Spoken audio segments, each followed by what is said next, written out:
তাহলে জিকিরের জগতে সবচেয়ে শ্রেষ্ঠ জিকিরের নাম সহিহ ইবনে হিব্বান, মুস্তাদরাকে হাকিম, দুইটা সহিহ হাদিসের গ্রন্থে হাদিসটা এসেছে।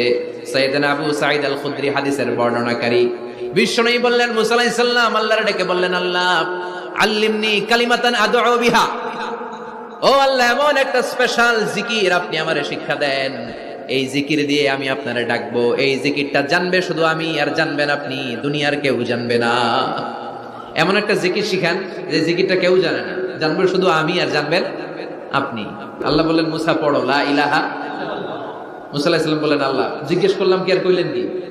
লা ইলাহা ইল্লাল্লাহ এটা তো জাতীয় জিকির, কথা কন, এটা তো ইন্টারন্যাশনাল জিকির, এটা তো সবাই পারে। আমি তো চাইছি এমন একটা এক্সক্লুসিভ যেটা আপনি আর আমি ছাড়া কেউ জানে না, শুধু জানবেন আপনি আর আমি। আল্লাহ বললেন, মুসা এর চাইতে শ্রেষ্ঠ জিকির আমার কাছে নাই।